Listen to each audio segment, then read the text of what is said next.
उनके जीवन का लक्ष्य है केवल गुरु की प्रसन्नता। जिस बात में गुरु प्रसन्न है उनको तो वो करना है, ना उनको दुनिया दिखती है ना उनको भगवान दिखते हैं। गुरु निष्ठा क्या होती है, यदि कोई प्रत्यक्ष में देखना चाहे तो किशोरी शरण जी के जीवन को देखें।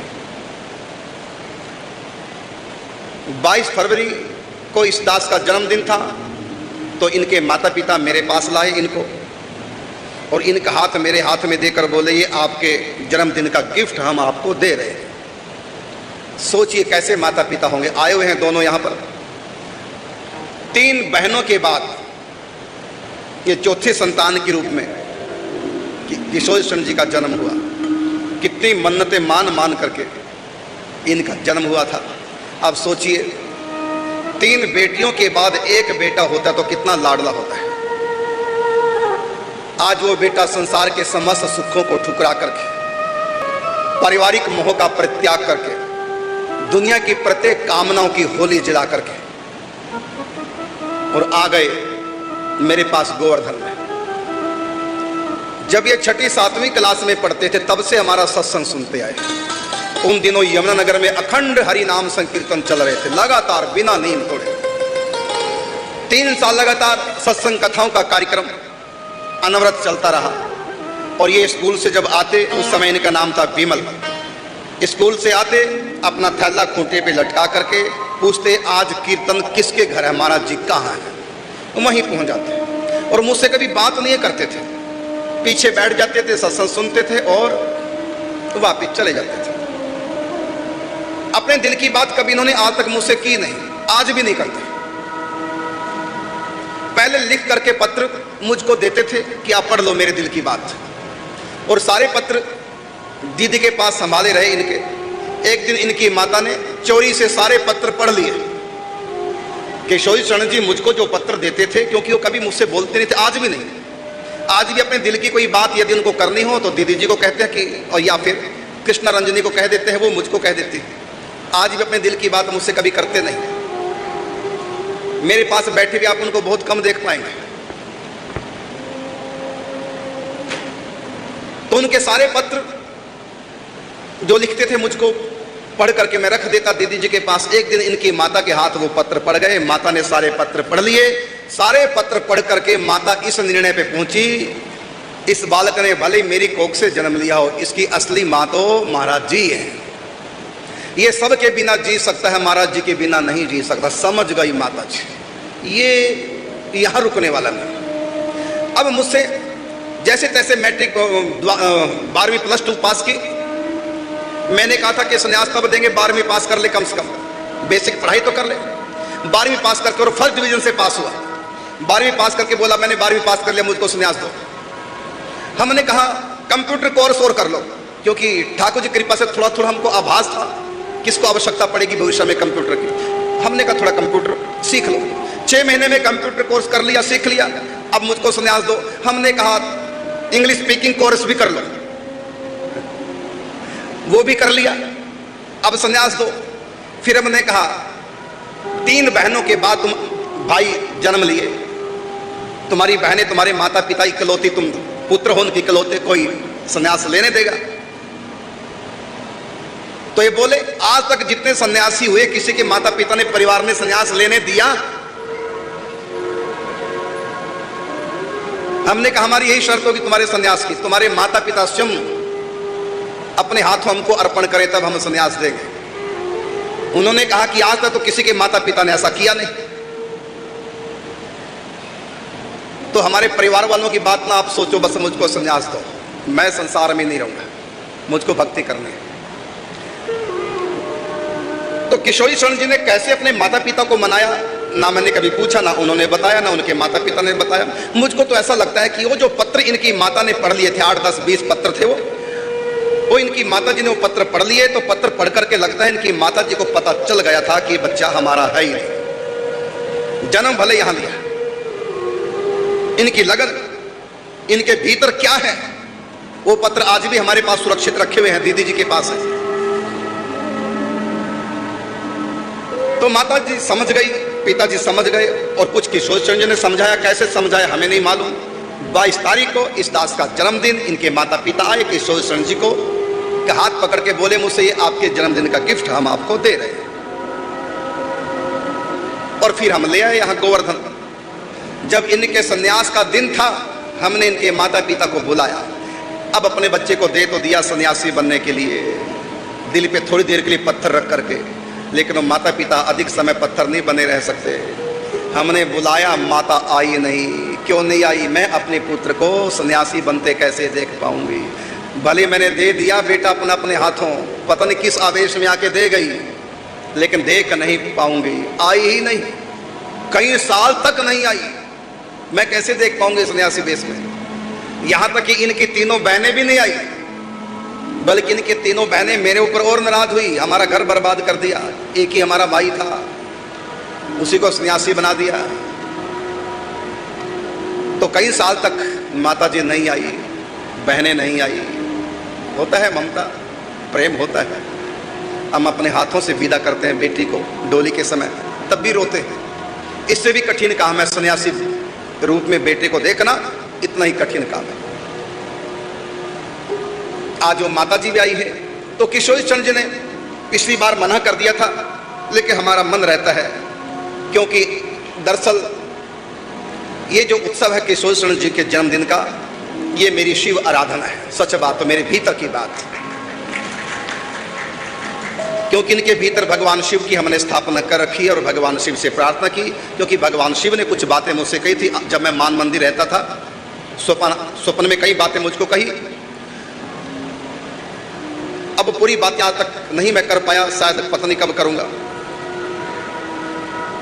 तो उन बातों को लेकर के मैंने कई संतों से चर्चा की, पूजा श्री मास्टर बाबा से भी चर्चा की, इसका क्या अर्थ, क्योंकि मैं तो इस योग्य अपने आप को समझता नहीं हूं। मेरे बारे में जो भविष्यवाणी की, मेरे पास तो किसी प्रकार की कोई योग्यता नहीं, मैं कैसे ऐसा कर पाऊंगा, लेकिन आज हो रहा है। तो मैंने भगवान शिव से कहा, प्रभु जो भी आपको करना कराना है, मैं आपकी स्थापना कर रहा हूं किशोर चंद्र जी के भीतर।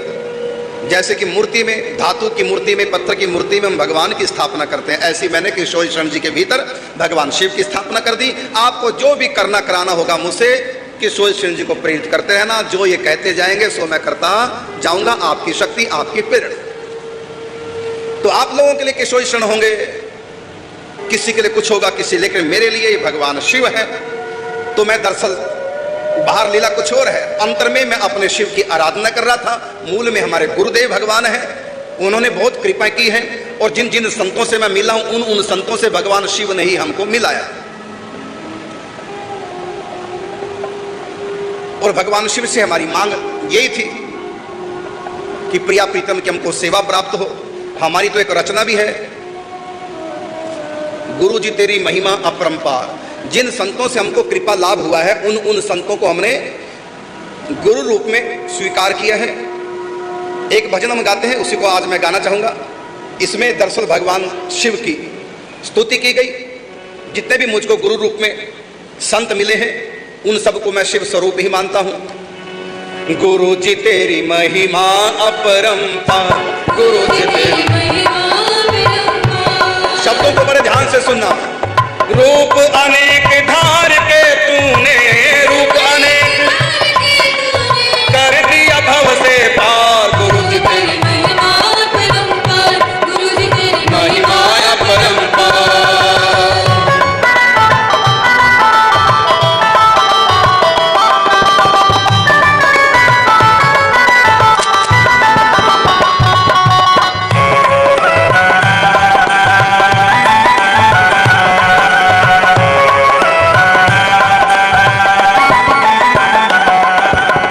भजन में मेरे समस्त उन गुरुओं की सूक्ष्म रूप से स्तुति की गई, चर्चा आई है, जिनसे हमको आध्यात्मिक लाभ प्राप्त हुआ है।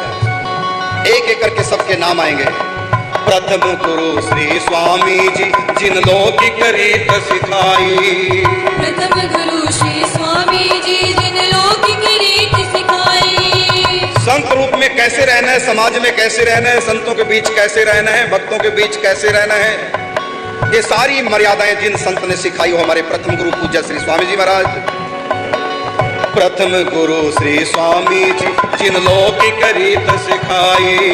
प्रथम गुरु श्री स्वामी जी जिन लौकिक रीत सिखाई। दूजे श्री पंडित जी गुरु हरि नाम की महिमा गाई। दूजे श्री पंडित जी गुरु हरि नाम की महिमा गाई। तीजे चौथे राधे बाबा, तीजे चौथे राधे बाबा, श्री हनुमान पोतार। गुरु जी तेरी महिमा परंपार, गुरु जी तेरी महिमा परंपार। रूप अनेक धार के तूने, रूप अनेक धार के तूने कर दिया भव से पार। गुरु जी तेरी महिमा परंपार, गुरु जी तेरी महिमा परंपार।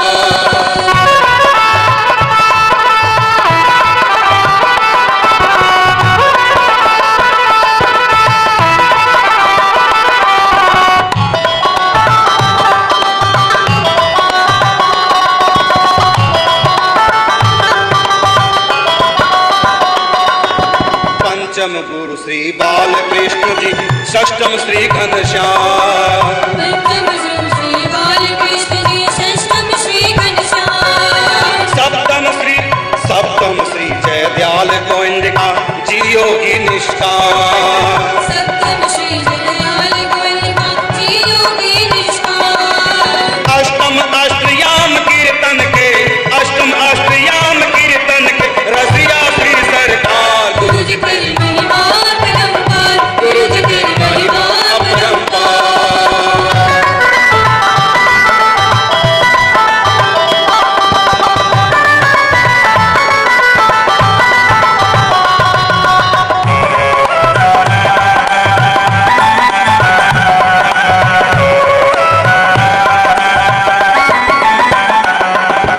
नवम गुरु श्री जगन्नाथ जी, गावत श्री महावाणी। नवम गुरु श्री जगन्नाथ जी, गावत श्री महावाणी। दशम श्री आचार्य चरण जी, रस दीक्षा के दानी।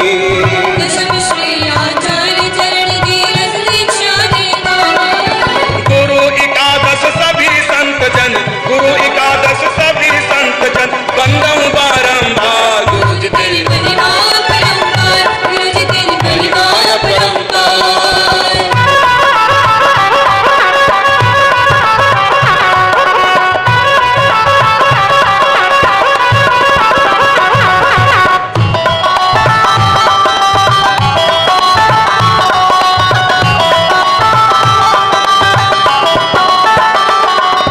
गुरु तत्व शिव ऑर्डर दानी आशुतोष महादेवा। गुरु तत्व शिव ओढ़न रानी आशुतोष महादेवा। गुरु तत्व शिव ऑर्डर दानी आशुतोष महादेवा। गुरु तत्व शिव ओढ़न रानी आशुतोष महादेवा। बार बार वंदन कर मांगू श्याम राधिका सेवा। बार बार वंदन कर मांगू श्याम राधिका सेवा। सत्यम शिवम सुंदरम गुरुवर, सत्यम शिवम सुंदरम गुरुवर करुणा के अवतार। गुरु जी तेरी महिमा परंपार, गुरु जी तेरी महिमा परंपार। रूप अनेक धार के तूने, रूप अनेक धार के तूने कर दिया भव से पार। गुरु जी तेरी महिमा परंपार, गुरु जी तेरी महिमा परंपार। प्रथम गुरु श्री स्वामी जी जिन लौकिक रीत सिखाई। दूजे श्री पंडित जी गुरु हरि नाम की महिमा गाई। गोवर्धन वाले पूज्य पंडित जी महाराज और तीसरे पूज्य श्री राधे बाबा। चौथे श्री हनुमान प्रसाद पोदार जी भाई जी। पंचम गुरु श्री बालकृष्णनाथ जी। षष्ठम श्री घनश्याम दास जी महाराज। सप्तम श्री जय दयाल गोविंद जी महाराज। अष्टम पूज्य श्री सरकार जी महाराज। नवम श्री जगन्नाथ बाबा जी महाराज। और दसम जिनसे रस दीक्षा प्राप्त हुई श्री आचार्य चरण और भगवान शिव, जहां से शुरुआत हुई थी मान मंदिर से,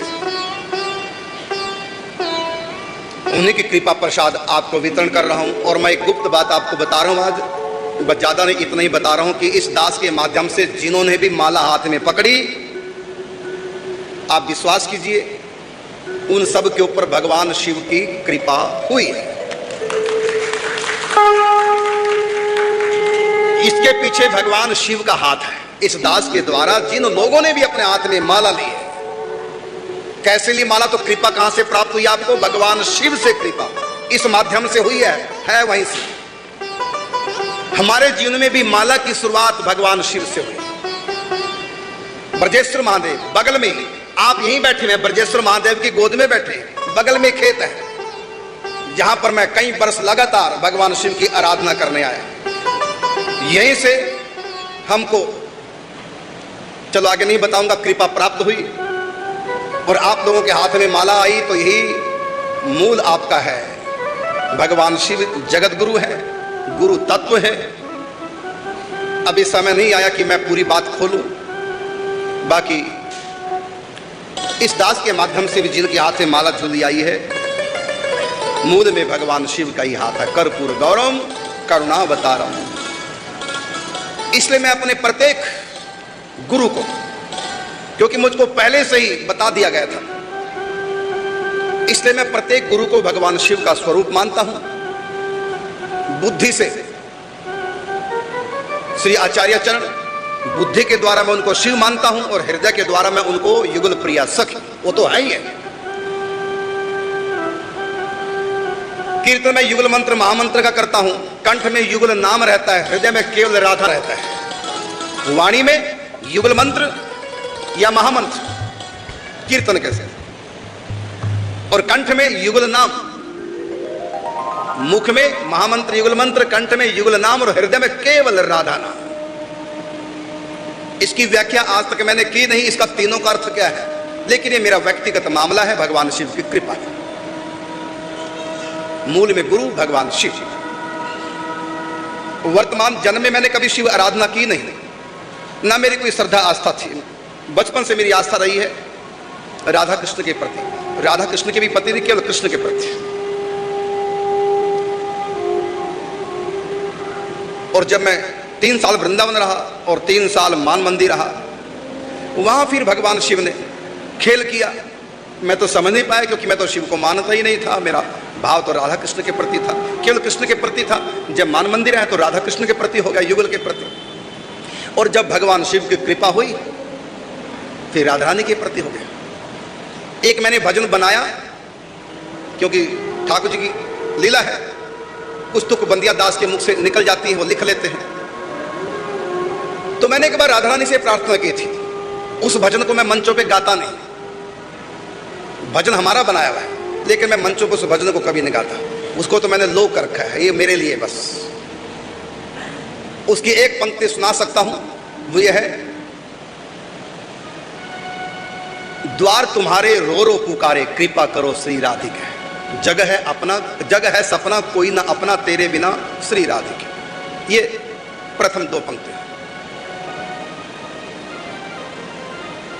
ये 5 पंक्तियों का मैंने 5 इसमें अंतरा है। अगली अंतरा भी सुना सकता हूं। पापी हूं तो क्या हुआ, तेरे दर पे तो मैं आ गया, क्या रहेगी महिमा दर की, जो मैं पापी रह गया। और इसी का दूसरा है, जो मैं रोता रह गया, क्या रहेगी महिमा दर की, जो मैं रोता रह गया। ये मान मंदिर में गुफा में बैठ के मैंने पूरे पद बनाया, रो रो करके गुफा में मैंने राधा रानी से प्रार्थना की, और उसी रात भगवान शिव की कृपा प्राप्त हुई। और कई वर्षों के बाद मुझको कुछ और रहस्य ज्ञान हुआ शिव भगवान का, जो मैंने कभी ग्रंथों में पढ़ा नहीं था, लेकिन बाद में मैंने पढ़ लिया। कालिका पुराण में बात लिखी थी कि राधा रानी का शिव का संबंध क्या परस्पर। मैं रो रो की प्रार्थना राधा रानी से कर रहा हूं और कृपा प्राप्त शिव की हुई है। ये चक्कर क्या है? मैं तो शिव को मानता नहीं, मैं तो राधा रानी की तरफ झुकाव हो गया था, और राधा रानी से मैंने रो रो के दिन भर प्रार्थना की थी, और रात को भगवान शिव ने कृपा बरसाई, और उसके बाद शिव के प्रति मेरा लगाव होने लगा गुरु के रूप में। फिर मैं ब्रजेश्वर महादेव हर रोज आया करता था, बगल में पैदल वहां से चल करके पूजा करता था डेली।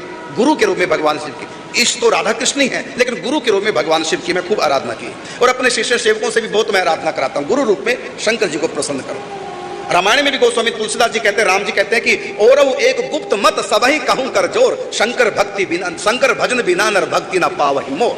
भगवान शिव के पास मेरे भक्ति के खजाने की चाबी है। ये राम जी अपनी प्रजा को कहते हैं, ये गुप्त बात है, सब जानते नहीं। और एक गुप्त मत सबही कहूं कर जोर, एक गुप्त बात है, मैं सबको हाथ जोड़ के कहता हूं। राम जी कहते हैं अपनी प्रजा को, राज बताया, लेकिन हम तो ये सब बातें जानते नहीं थे। लेकिन हो रही थी हमारे जीवन में। तो भगवान शिव के पास चाबी है। तो हम परस्पर राधा की स्तुति की, राधा रानी के लिए रोया, और स्वप्न में कृपा भगवान शिव कर रहे हैं और कुछ मेरे बारे में भविष्यवाणियां कर रहे हैं, जो मुझको बिल्कुल लगा था सपना झूठा है। उसी दिन मैंने अपने गुरु भाई को बताया, शायद यहाँ बैठे होंगे, कहा था कि मैं कथा में आऊंगा, दिन में भी आए थे, शायद बैठे हो। तो उसी दिन मैंने अपने गुरु भाई को बताया कि ऐसे ऐसे भगवान शिव ने कहा हमारे बारे में, और वो भी हंसे, हम भी हंसे, और हमने मान लिया सपना झूठा है। फिर मैंने पूजा पंडित जी की सेवा में रहते थे, पूजा श्री काका जी मास्टर बाबा, उनसे मैंने बात की कि मेरे बारे में ऐसे कहा, मैं तो कहीं से भी ऐसा नहीं हूं और कभी बन ही नहीं सकता। फिर पूजा बाबा ने कहा कि आप थोड़ा शंकर जी की आराधना करो और बात स्पष्ट होगी। फिर बाबा की बात मानकर हम मथुरा गोवर्धन से वापस आए, और मैं क्योंकि 3 साल रहा हूं मान मंदिर, फिर जगमोहन जी के खेतों के बगल में ही हमने अपनी कुटिया बना ली। फिर वहां से मैं प्रतिदिन यहाँ आता, भगवान शिव का अभिषेक करता। फिर यहां भगवान शिव ने और प्रकट विशेष कृपा की। उस समय तक भी मुझको ज्ञान नहीं था कि राधा रानी का और शंकर जी का परस्पर संबंध क्या है। फिर काली का पुराण हमने पढ़ा, वहां हमने और ही बात सुनी, आनंद आ गया। तब तो हमारी शंकर जी के प्रति इष्ट की तरह भावना होगी। कालिका पुराण में कथा आती है, क्योंकि आप हमारी कथा सुनते रहते हैं, आपको सबको पता है सृष्टि एक बार नहीं रची गई, अनंत अनंत बार सृष्टियां होती हैं और प्रलय आ जाती है समय पर। सृष्टि का भी एक आयु होती है। एक बार जब द्वापर युग आया, 7वें मनवंतर का 28वां द्वापर युग आया, तो गोलोक धाम से राधा कृष्ण अवतार लेके नहीं आए, क्योंकि ब्रह्मा के एक दिन में एक बार राधा कृष्ण द्वापर युग के अंत में अवतार लेते हैं। इसी ब्रजभूमि में हर बार भगवान राधा कृष्ण का अवतार होता है। 7वें मनवंतर के 28वें द्वापर युग में प्रत्येक बार ब्रह्मा जी के एक दिन में 14 मनवंतर होते हैं, और 7वें मनवंतर के 28वें द्वापर युग में प्रति बार भगवान राधा माधव आते हैं ब्रजभूमि में। एक बार राधा माधव ब्रजभूमि में नहीं आए, लेकिन फिर भी लीला हुई यहां राधा माधव की। तो कालिका पुराण में लिखा हुआ, हमारे यहाँ 18 पुराण है और 18 ही उप पुराण है। तो कालिका उप पुराण में लिखा हुआ है, एक बार जब श्री कृष्ण का अवतार हुआ तो उस समय गोलोक धाम से श्री कृष्ण नहीं आए, बल्कि भगवती महाकाली ने ही कृष्ण का रूप लेकर के अवतार धारण किया, और सारी लीलाएं वही चली, कृष्ण के रूप में काली थी। आज भी वृंदावन में इस लीला का साक्षी है एक मंदिर जिसका नाम है काली कृष्ण। मंदिर का नाम है वृंदावन में काली कृष्ण। तो भगवती भद्रकाली ने श्री कृष्ण के रूप में अवतार लिया था। तो जिस समय भद्रकाली ने श्री कृष्ण के रूप में अवतार लिया था, उस समय भगवान शिव ने राधा के रूप में अवतार लिया था उस कल्प में। और बलराम जी कौन थे? महाविष्णु, जिनके रोम रोम से ब्रह्मांड प्रकट होते हैं, वो महाविष्णु ने बलराम जी के रूप में अवतार धारण किया था। और उस समय सृष्टि दुर्गा जी के द्वारा रची गई थी, क्योंकि हर बार नई सृष्टि रची जाती है, कभी दुर्गा के द्वारा, कभी शिव के द्वारा, कभी श्री कृष्ण के द्वारा, कभी नारायण के द्वारा, कभी गणपति के द्वारा, कभी सूर्य के द्वारा। तो उस कल्प में सृष्टि रची गई थी भगवती दुर्गा जी के द्वारा। तो उस कल्प की कथा कालिका पुराण। तो फिर हमारा भाव बन गया, भगवान शिव, भले भगवान शिव है ठीक है, लेकिन एक कल्प में स्वयं भगवान शिव ने राधा रानी के रूप में अवतार लिया। तो हमारे लिए शंकर जी भी हो गए राधा रानी। और कहा भी है, कर्पूर गौरम करुणावतारम, भगवान शिव करुणा अवतार है और राधा रानी साक्षात करुणा का स्वरूप है। करी करुणा, करुणा कह दो, करी कृपा करुणा निधि प्रिय। तो राधा रानी करुणामयी है। तो भगवान शिव कल्प भेद से राधा रानी के रूप में अवतार लेते हैं। और उस समय भगवान शिव प्रकट हुए हैं महाराज वृषभानु के यहां जब तपस्या की। जहां पर आप बैठे ये महाराज वृषभानु की तपस्थली है, इसका नाम है रावल वन। तो यहीं पर महाराज वृषभानु ने तपस्या की। बगल में मंदिर है, वहां लिखा हुआ ऊपर महाराज वृषभानु की तपस्थली। और शंकर जी स्वयं प्रकट है, ब्रजेश्वर महादेव नाम है। तो उस कल्प में महाराज वृषभानु ने तपस्या करी, उनके सामने भगवान शिव प्रकट होते हैं। ये वर्तमान कल्प की बात नहीं कर रहा हूं, वर्तमान की कल्प कथा अलग ढंग की है। लेकिन उस कल्प में भगवान शिव की वृषभानु महाराज ने तपस्या करी, भगवान शिव प्रकट हुए और क्या वरदान मांगा, आपके समान गुणवती मेरे घर में कन्या हो। शंकर जी के समान तो शंकर जी हैं, तो शंकर जी राधा के रूप में अवतार लेते हैं। ये उस कल्प की कथा है। और उस कल्प में यही अवतार हुआ, इसलिए इस वन का नाम है रावल वन। वर्तमान में रावल है जमुना पार, जहां राधा रानी की का जन्म स्थल है, लेकिन उस कल्प में ये रावल वन था। आज भी इसका नाम रावल वन है, ये रावल था। और वर्तमान में रावल गांव भी है जहां राधा रानी का प्रगट्य होता है। और उस समय वृंदावन कहां था? तो जो कामक क्षेत्र है, जिसको कामा बोलते हैं वर्तमान में, उस समय कामा ही वृंदावन था। तो कल्प भेद से तो मेरी दृष्टि फिर बदल गई शंकर जी को लेकर के। एक कल्प में भगवान शिव राधा स्वरूप थे, इसलिए मेरे लिए शिव भी राधा रानी का ही स्वरूप है। ये कथा में जो सुनाई आपको यह है काली का पुराण में। भगवती काली ने कृष्ण के रूप में और भगवान शिव ने राधा रानी के रूप में अवतार लिया। तो ये आराधना, पहले मैंने कहा था ये शिव की आराधना हो रही है, अब इसका अर्थ हो गया राधा रानी की भी आराधना है। गुरु तत्व से जब मैं देखता हूं तो भगवान शिव की आराधना, और जब हृदय के प्रेम तत्व से देखता तो राधा रानी की। ये जो लीला इस समय भगवती से रुक्मणी बाई जी का जो मैं चरित्र सुना रहा हूं, यह भी हमारे केशव शरण जी ने कहा था एक दिन पहले कि अब की बार विस्तार से श्री रुक्मणी बाई जी का आप चरित्र सुनाए। फिर उसी समय गए गोवर्धन आश्रम, वहां से श्री रुक्मणी बाई जी का चरित्र लाए, सुबह हमको दिया। सुबह हमारे पास चरित्र आया, और इससे पहले हमने कभी पढ़ा नहीं था। छोटी वाली पुस्तक पढ़ी थी, वह कौन थी? भीमसेन चोपड़ा जी की लिखी, तो उसमें थोड़ा कम था, विस्तार से इसमें है। अभी कथा आपको हम सुना रहे हैं। तो आज का वो परम पावन दिन, बाहर से खेल जो भी है आप लोगों ने सबने दर्शन किए, लेकिन मेरे भीतर कई प्रकार की लीलाएं, अंदर कई प्रकार की दृष्टि से ये सब मैं देख रहा था, और सब भक्तों ने आनंद लिया। आज जो इस उत्सव में थे, सम्मिलित हुए, उन सब के ऊपर भगवान शिव की कृपा बरसी है, और सब के अंदर कुछ कुछ भक्ति का वर्धन हुआ है।